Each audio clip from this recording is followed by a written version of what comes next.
weather bulletin, acute water shortage hits Cape Coast.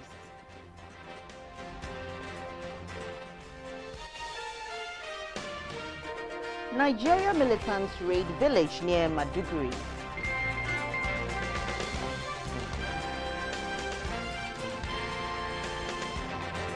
And GTV adjudged Best Media House for 2015 at Ghana Sports Excellence Awards.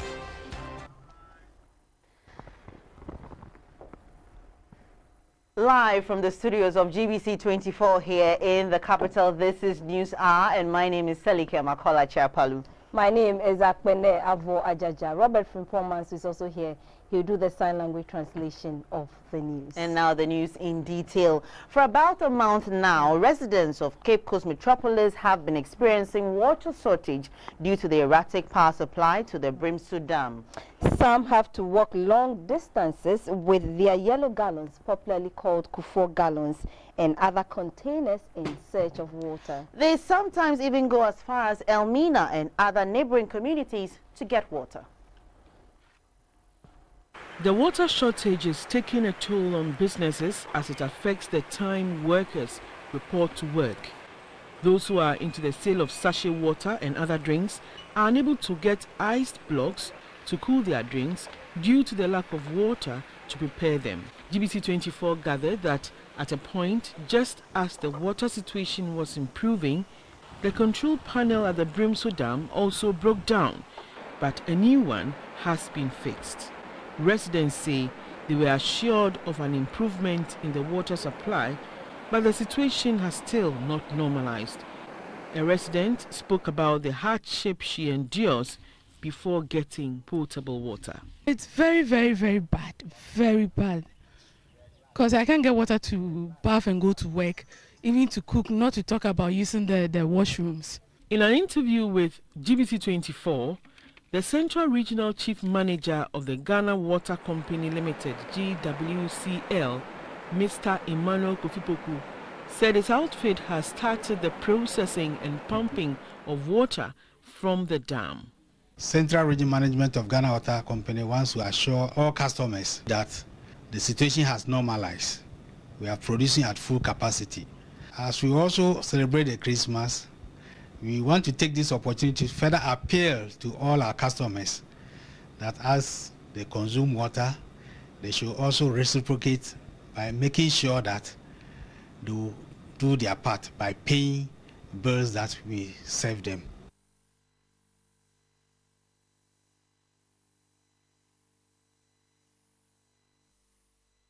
Sege in the Ada West District of the Greater Accra region is to benefit from an information communication technology project. The ICT project, which includes an e-learning center, library and classroom blocks, is to improve education in the area. The Ministry of Education is embarking on the project, which is part of the government's ICT for All program. The education level at Sege in the Adan West District of the Greater Accra region is low. Some of its youth are engaged in hawking along the Accra-Aflao Road. Although the area is blessed with salt for mining, the natural resource has not been fully tapped to the benefit of the community. Developments in the area have been slow. Some communities along the coast continue to suffer from the choppy waves of the Atlantic Ocean. In an effort to address these challenges, the youth in the area came up with Sege Fest, an annual event targeted at bringing the youth together and harnessing their resources for the development of their community. At this year's Sege Fest, the youth and some opinion leaders discussed some critical areas of development in the community. This included efforts to improve education in the area, hence the need to construct an ICT center that will bridge the technical gap. To encourage the youth to pursue academic excellence, scholarships are usually awarded to needy but brilliant students. District Chief Executive Mr. Anthony Klopa said the district is embarking on entrepreneurial skill development. We have been encouraging them to you go into trade, if your parents cannot take you to school, that is not the end of life. You pass through apprenticeship, and then that assistance will be given to you.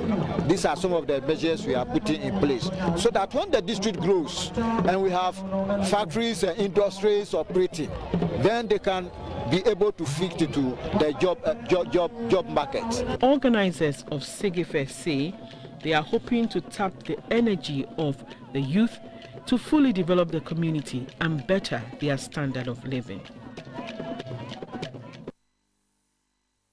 Management of the Asante Mampong Babies Home and Orphanage has appealed to philanthropists and benevolent organizations to assist the home to offset its outstanding bill of 26,000 Ghana cedis owed the Electricity Company of Ghana.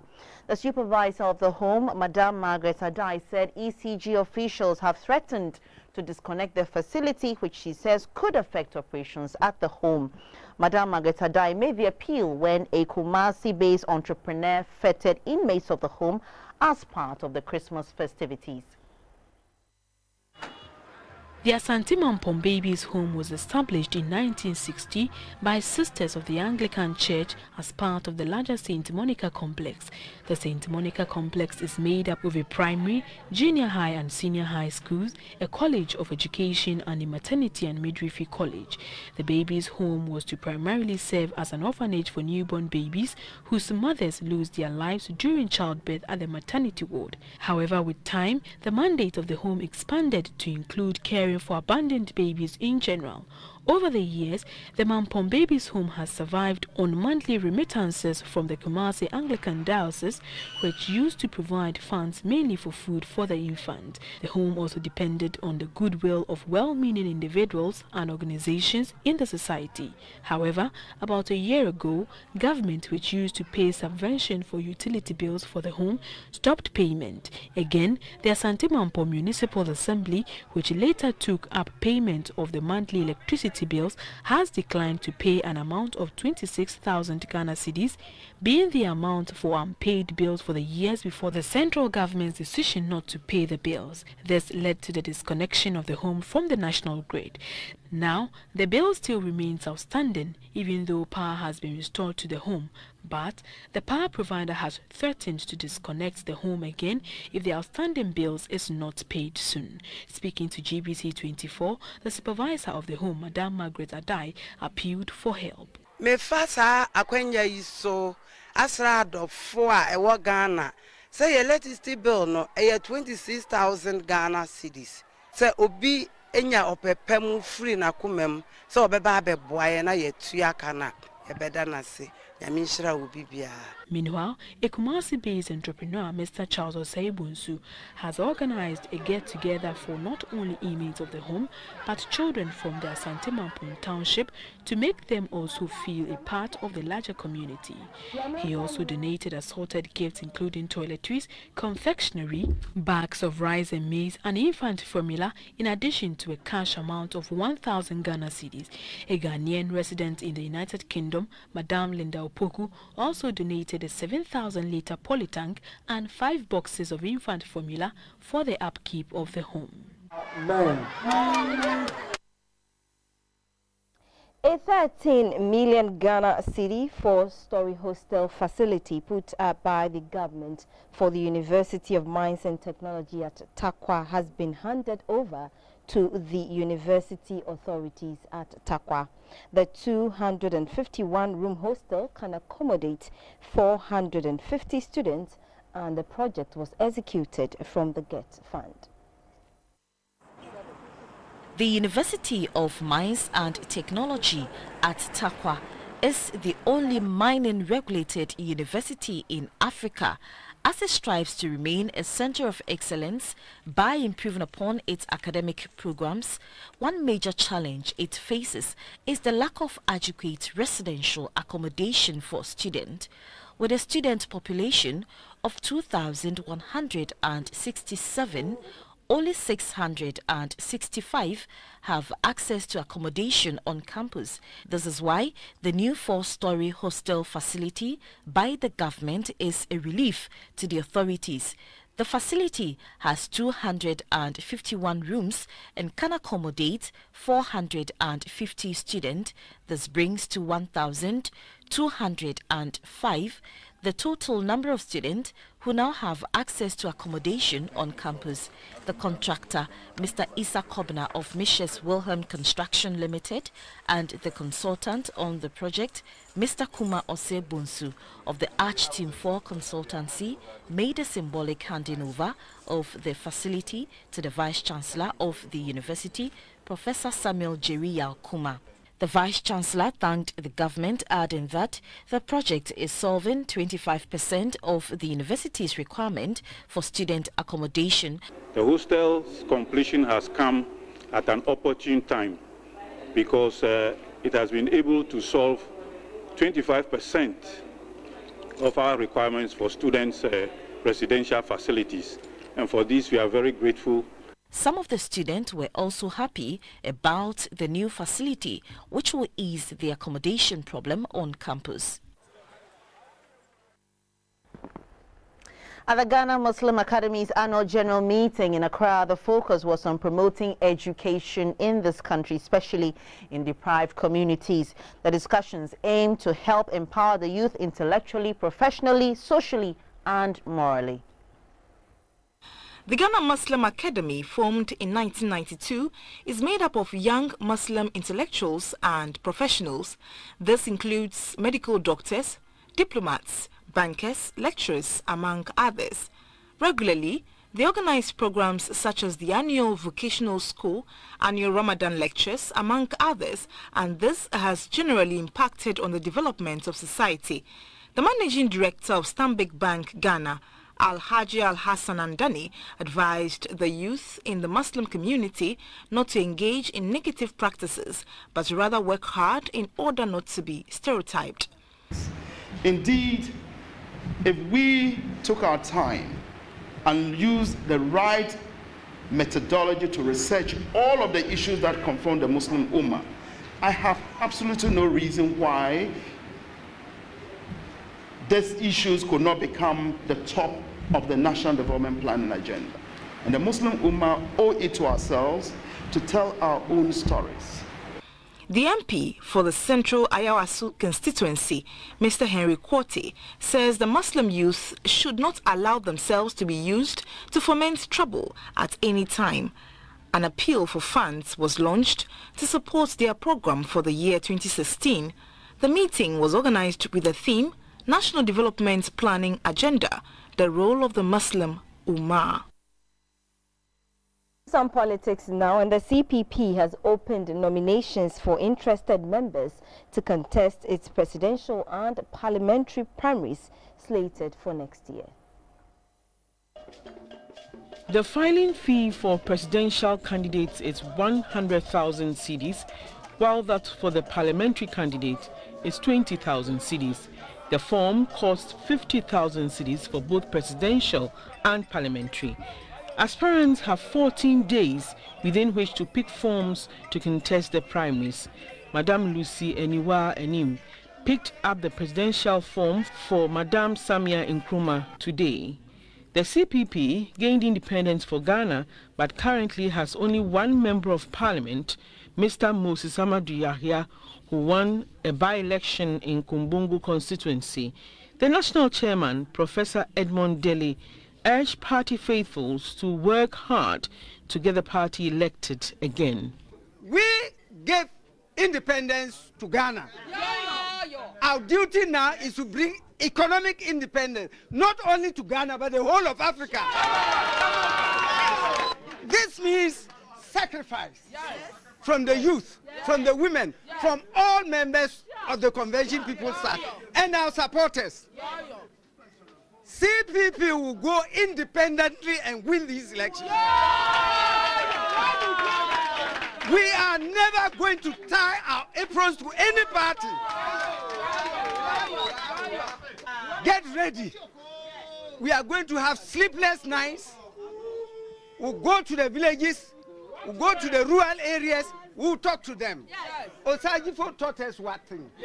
Go to the people. Stay with them. Live with them. Learn from them. Build from what you have, and there will be victory for us. Taking you through the Volta region now, in the Evangelical Presbyterian Church of Ghana, with support from the Church of Scotland in the UK, has donated assorted items worth more than 42,000 Ghana cedis to the Schoonhaven Cured Lepers village at Ho in the region. The occasion was also used to fet the inmates of the village. The Schoonhaven Cured Lepers village was established 10 years ago by Madame Joycelyn Akofa Onjin, a Ghanaian graduate of North London University, with support from a philanthropist, Jan Hans from Holland. Care for inmates of the center has been dependent on charity from churches, individuals and NGOs. Some of the 120 cured lepers at the village are disabled, while others are between the ages of 80 and 90. The items donated by the church include plastic chairs, mattresses, used clothing, detergents, toiletries, among others. The moderator of the General Assembly of the Evangelical Presbyterian Church Ghana, Right Reverend Dr. Seth Agidi, said the gesture is in line with the church's policy to support the needy in society. A caretaker of the Schoonhaven Cured Lepers village, Reverend Dixon Asante, who received the items on behalf of the inmates, expressed gratitude to the EP Church Ghana and the Church of Scotland for the gesture. These are live on your all news channel, GBC24 and GTV. We'll take a break. We'll be back with business.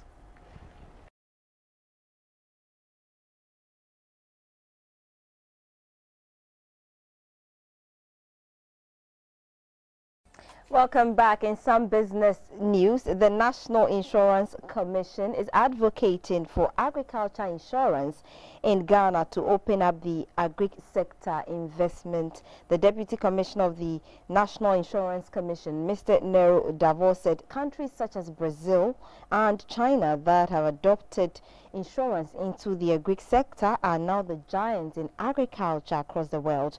Therefore, if Ghana follows the same path, it will not only make the country self-sufficient in food products, but also create employment opportunities for the youth.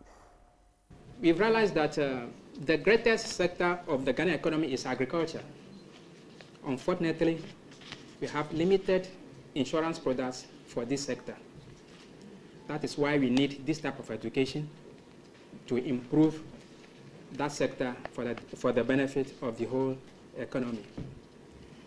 On our part, we are doing what we can within our powers, trying to reach out to a number of people who need that awareness, especially the informal sector and also our village folks.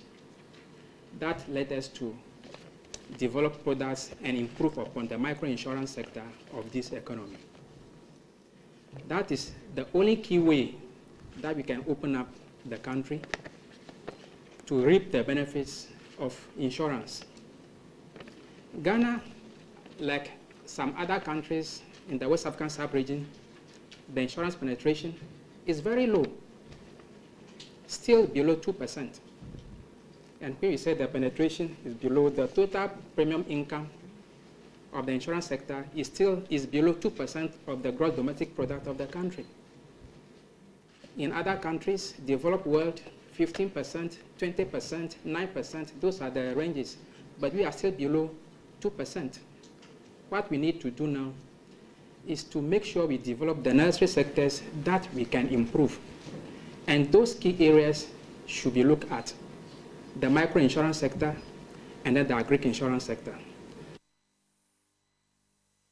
Also in this segment is Christmas, a season which comes with increasing sales for most businesses, including the hospitality industry. GBC24's checks reveal the hotel business is booming, with most of them offering one promo or the other to woo customers.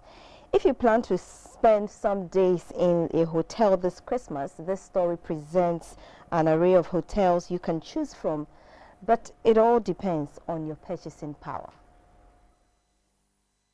Christmas is a period where many would like to do the irregular or break away from the norm of the year. While some would like to spend a little more on clothes and food, others would like to visit the countryside or take the family on a shopping spree. These changes in lifestyle go a long way to increase sales for many businesses. Spending a night or days at a local hotel is one thing others can't wait to do. But if you want to spend time in any of the 107 hotels in Accra, you should be ready to dig deep into your pocket because the rates can be throat-cutting depending on your taste, prestige, business and status in society. At this hotel, located in the heart of the airport city, a standard room will cost you $350 or 1,400 Ghana cedis a night with a 10% Christmas discount. If you need comfort, you are free to go for an executive room which comes with a trouser presser, a bathrobe, bathroom slippers, and a double bed at $380 per night. For those of you who want extra comfort and are deep-pocketed, an executive suite with a living room, bathroom slippers, fridge, jacuzzi, double bed, and an extra washroom for your visitors will cost you $650 or 2,600 cedis per night. A presidential suite in this hotel comes with a dressing room, bar, kitchen, living room, more space at a cost of $2,000 or 8,000 Ghana cedis per night. Your choice simply depends on your financial strength. If you choose to move away from the center of town to a 3-star hotel on the outskirts of the city, you should budget $120 for this standard room and $250 for this executive one. Our normal single rate is $120, but now I've reduced it to $60 and even converted into cedis, which is 228 Ghana cedis for single, then 266 for double, bed and breakfast, with all the facilities, with the swimming, the snooker, the gym, the free internet service. Why are you doing this? Because Christmas, a lot of people don't spend their holidays in a hotel, especially Ghanaians. And you know, Ghanaians, hotels in Ghana are being patronized by the foreigners. And most of the foreigners are going back home. So we just want to encourage Ghanaians more residing here to spend their holidays in a hotel. For low-budget persons who still want to spend time away from home, you can pay as low as 50 Ghana cedis for this double-bed standard room without air condition. With 35 Ghana cedis, you can also relax in this single-bed standard room with no washroom. Hotels in Ghana and South Africa are ranked among the most expensive in Africa, but managers of hotels in Accra say their prices are very competitive. And that's it for business. We'll be back with some international stories shortly. Don't go away.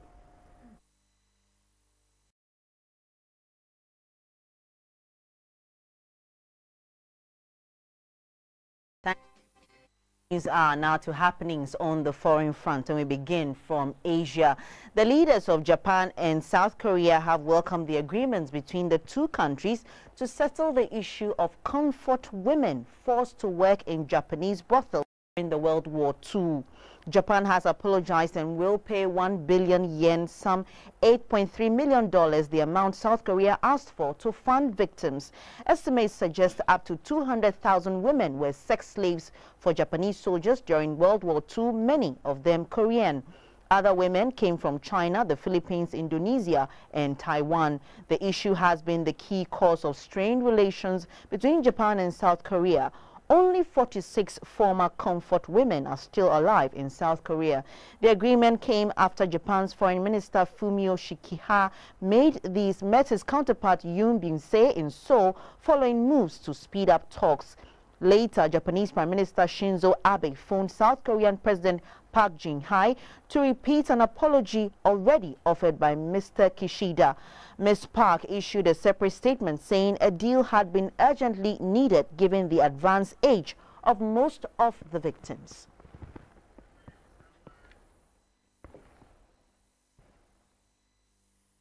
Militants in Nigeria have attacked a village near the northeastern city of Maiduguri, killing 21 people and injuring 91 others. Gunmen armed with rocket-propelled grenades fired from 3 trucks during the raid on Sunday evening.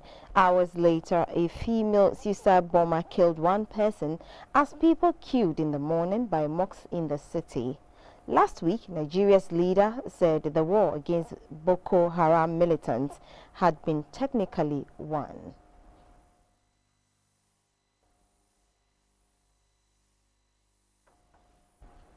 And to Ethiopia, an international press freedom group says 2 journalists arrested in the country this month should be freed. The detentions come amidst deadly protests over a plan to expand the capital's administrative control into the Oromia region. The government has accused Oroma protesters of links with terror groups. The country criminalizes any reporting that authorities consider an encouragement to such groups. 2 journalists were detained within a week of each other. Getashu Shifero, who edits the online paper Nigeri Ethiopia, was arrested on Friday, and the next day a court granted permission for him to be held for 28 days for interrogation. On 19 December, Fikado Mekana, a news anchor at the state-run broadcaster of the Oroma Radio and TV, was also arrested at his home in the capital, Addis Ababa. The Iraqi military has declared Iraqi city of Ramadi has been liberated from so-called Islamic State. Spokesman Brigadier General Yahya Rasul said forces had achieved an epic victory.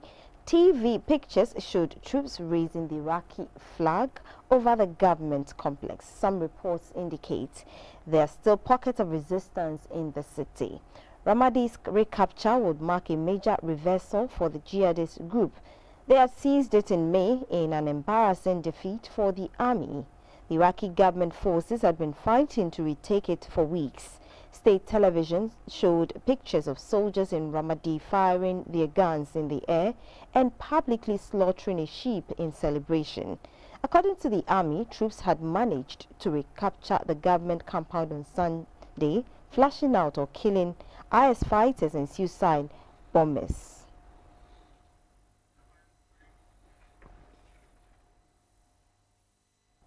We'll be back with sports.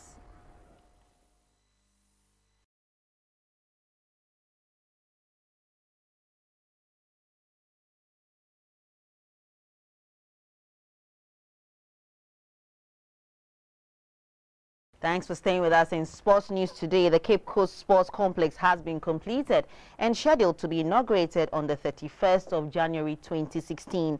The hint was given after the Minister for Youth and Sports, Major Mustafa Ahmed, and the Central Regional Minister, Aquinas Kwanzaa, toured the facility to assess the progress of work so far. The $30,000 million sports complex was a grant from the Chinese government to the people of Ghana. The construction of the 15,000 capacity facility started about 3 years ago. It is expected to help identify and nurture talent of the youth in the area, especially from the educational institutions. It has tennis courts, boxing arena, track and field for athletes and other sporting facilities. As the year comes to an end, the Minister for Sports, Dr. Mustafa Ahmed, and the Central Regional Minister toured the facility to find out progress of work.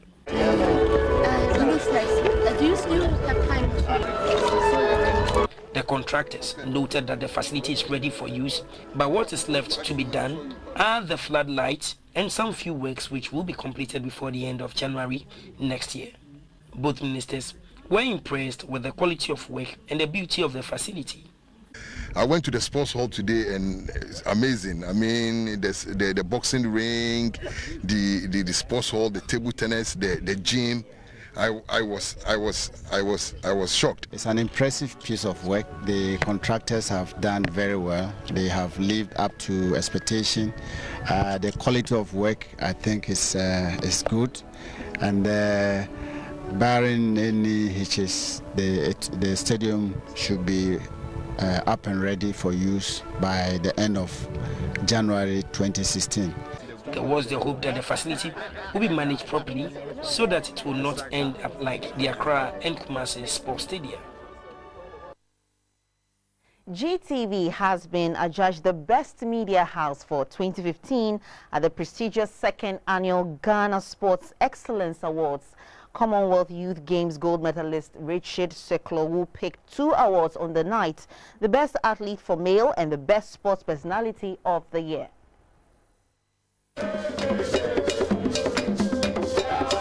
The Fiesta Royal Hotel in Accra was the venue for the second annual Ghana Sports Excellence Awards. In the sports media categories, Rosalind Amo of the Daily Graphic and Graphic Sports was crowned the best sports reporter for print. City FM's Nathan Kwao emerged the best sports reporter for radio. The best reporter online went to Godfred Akotobuafo of Paul's Sports fame, with UTV's Romeo Odro winning the TV category. Semi Jom Adadivo Sports Unlimited emerged the best photographer.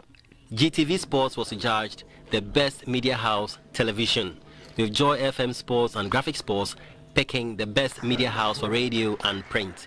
The best school sports contributor award went to Accra Polytechnic. China Embassy was named the best community sports contributor for their role in the provision of the modern sports stadium for Cape Coast. The Best Sporting Club Award went to Ash Gold for winning the Premier League, while their CEO, Mr. Kujo Fiano, picked the Best CEO prize. Black Stars captain Asamoah Gyan won the Best Volunteer. The Die Hard Supporters Union won the Best Supporters Group, whilst Dr. Deborah Kubaji was adjudged the Best Physician. Glyco Group won the Best Sponsor. The Best Referee accolade went to Ata Edi Papu of Ghana boxing fame. The Best Executed Development Program Award went to Magdan Tennis Open. For winning gold at the All Africa Games, the Black Queens won the Best Team prize, with their chairperson, Lenia Ade, receiving a prize. The Ghana Fencing Association picked the Rising Sport Award. The Best Sporting Association Award went to the Ghana Athletics Association. The Best Female Athlete accolade went to Nafisatu Umaru from the hockey team. In the Disability Sports category, Botsu Nkegbe picked the Rising to the Challenge Award. The Unsung Hero Prize went to George Darko from the national tennis team, the Golden Rackets. The Youth and Sports Minister, Dr. Mustafa Ahmed, won the Best Sports Administrator Prize. For his contribution to the growth of disability sports in Ghana, Vice President Kwesi Emisa Arthur was presented with the Best Disability Sports Contributor Award. Lifetime Achievement Award went to former President John Ejekunkufo. There were special awards to Talo Ghana and Carl Bank for their contribution to golf promotion and development. The Best Coach Award went to Salamatu Musa for guiding Richard Soklow to win gold at the Commonwealth Youth Games. Best Athlete Male Prize went to Richard Soklow, the biggest prize of the night. The Best Sports Personality again went to Richard Soklow. The junior athlete Richard Soklow became the first Ghanaian athlete to win a gold medal in the history of the Commonwealth Youth Games after jumping 7.67 meters to claim gold at Samoa 2015 Commonwealth Youth Games. The ceremony was put together by Hallmark Plus Multimedia with support from a host of other institutions. And of course, we congratulate the GTV sports team. Let's move on to the women's football now. In second D base, Hazakas ladies football team have for the third time in a row won the National Women's League title. This came after they beat Ampim Dakwa ladies by a lone goal at the Tema Sports Stadium in the Premier League. The 2014-2015 National Women's League Championship playoff took place at the Tema Sports Stadium. Southern Zone winners Hazakas ladies faced Northern Zone winners Ampim Dakwa ladies. Hazakas ladies, the defending champions, were given a strong challenge as the first half ended goalless. Back from the break, Black Queens forward Samira Suleiman scored what happened to be the only goal of the game in the 66th minute.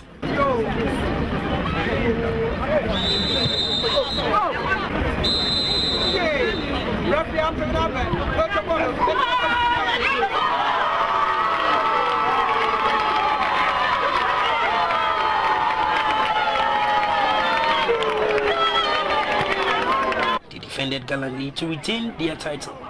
Hazakas ladies won the last two editions of the National Women's League.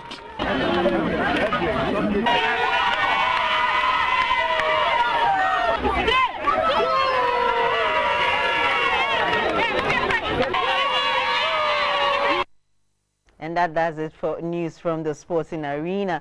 We'll be back with more news.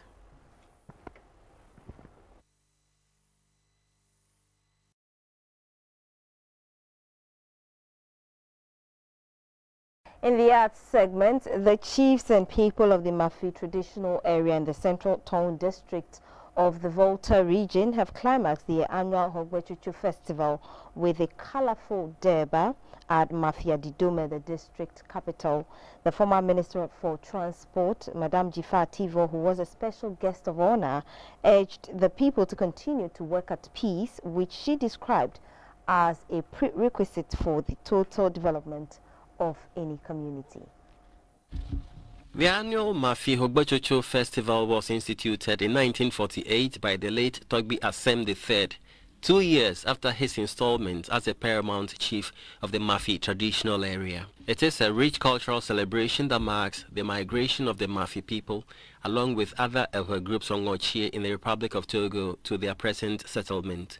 The festival was discontinued in early 2000 following some chieftaincy disputes. In 2010, the Central Planning Committee revived the Hogbaza under the theme Peace, Unity, Love, Ingredients for Development. The revival of the festival coincided with the installation of 3 traditional rulers as part of efforts to help foster unity, peace and development of the Mafi traditional area. Mafi citizens from far and near attended this year's festival to showcase their rich culture. The secretary of the Festival Planning Committee, Gershon Kosi Jakpasu, gave highlights of the celebration. The former Minister for Transport, Jifa Akuativo, stressed the need for chiefs and people of the area to bury their differences in order to forge ahead in peace to promote development. She also reminded the people to take the education of their wards seriously, adding that government would continue to provide the needed educational opportunities and infrastructure for the youth. The Dufia of Mafi, Dada Boy, and Divisional Chief of Bota Clan, Tobi Ahone Akliku II, thanked the government for the construction of the Sogakwapa Adidome Ho Road. He appealed that other roads in the area should be tackled like the Adidome Volo Juapong, as well as the Vokwe Podwe Juapong roads. The former transport minister and members of her entourage were decorated with bracelets and necklaces made of beads.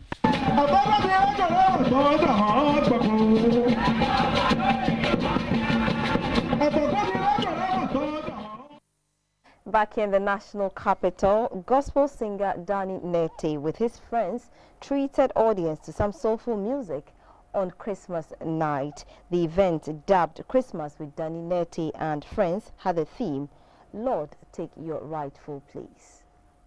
In you I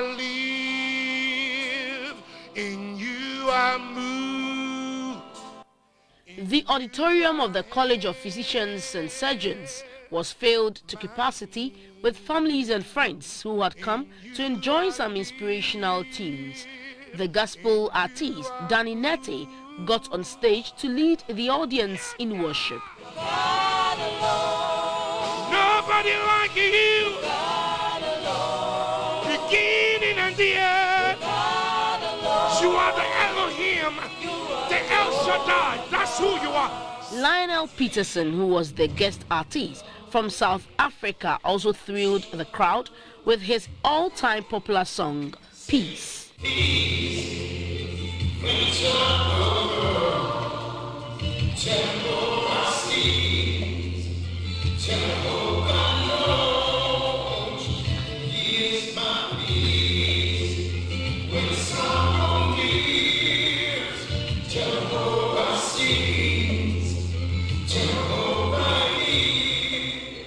Joe Mettle, Neokai and Danny Nete got the audience on their feet with their performances. Holy is the Lord. Sing God Almighty. The earth is filled with His glory. Holy is the Lord. Sing God.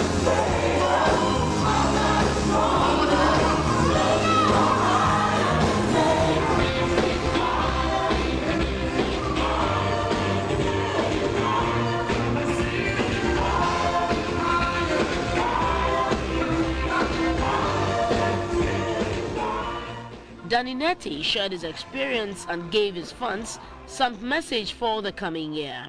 No matter what you heard, no matter who said what, you got to believe that God has something good for you 2016. And you can take that to the bank because He never fails when He makes a promise.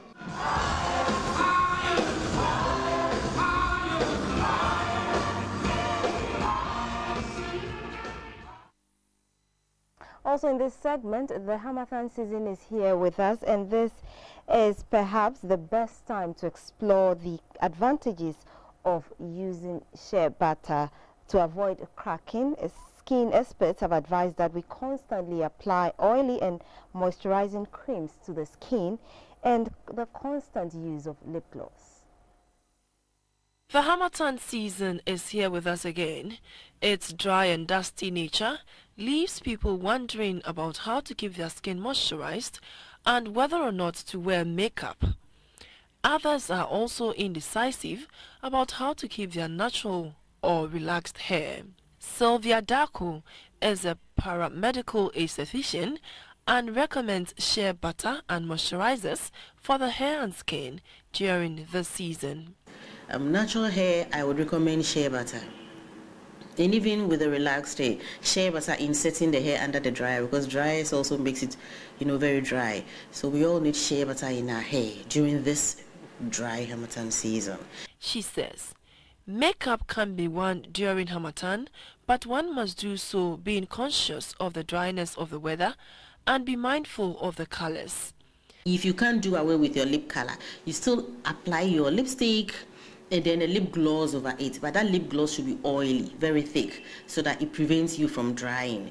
And in the afternoon, I usually advise people to take off the old lipstick and apply a new one.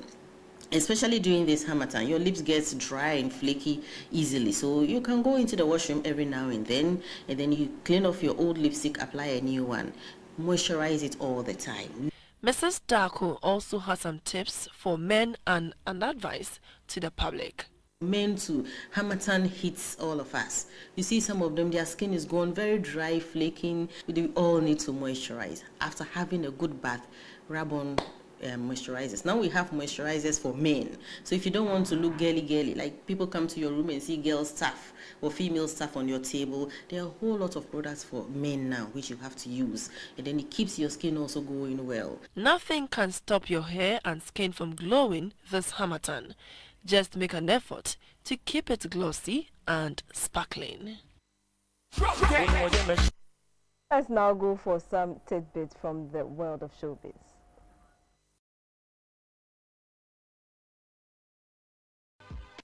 In the arts and entertainment segment, let's now go for an update on the weather. To you by, with technical support from the Ghana Meteorological Agency. Hello viewers, welcome to the Winco Weather Report. Today we are looking at the weather outlook for 2016, the major rainy season over the sector. Now, among all the charts that the weather climate scientists have looked at, one chart has stand tall. That's the El Nino Index chart, and it's on display currently on our screen. Now, for 1982, the trend started strengthening from October, November, all through to 83, that's July, August, September. Now, for 1997 to 1998, it started in March, April, May, through to April, May, June 1983. For 2015, the year that in which we are, if you could remember, the rains were not that though it came causing floods here and there, but it couldn't sustain itself for agricultural purposes. The trend started way in 2014 and has maintained itself, and now for September, October, November up to December this time around, it has strengthened itself to an index of 2.0. We are anticipating it to continue into 2016. 2016 is going to be El Nino year, and it's going to have a reduction in total rainfall amount over the country. Then 2016 is likely to be agricultural drought year, long dry spells. The rains are going to be erratic, and then also the rains are likely to start late but will cease early. That means it's going to stop early, and then we are also likely to experience the second dust buster, the second Harmattan, just at the start of the normal rainy season that we know. That's March, April for most areas. That's the time that we are anticipating that another phase of the Harmattan will start itself once again over the West African sub-region. Now the forecast for tonight till tomorrow on Tuesday is going to remain dry and hazy over the whole country. The night will be cool over the sector, over the southern sector, but cold over the northern sector. And in terms of temperatures, it's going to range between 18 and 34 over the north, 20 and 33 over the middle sector, then 23 and then 33 over the coastal strip. The lower values are for the morning, the higher values are for the daytime. Relative humidity will still be low across the country. Visibility is still poor over most areas. So this is going to be from now till tomorrow. Till we meet tomorrow, have a good night. And thank you so much for staying for News Hour. We'll be back at 10:30 with News Tonight.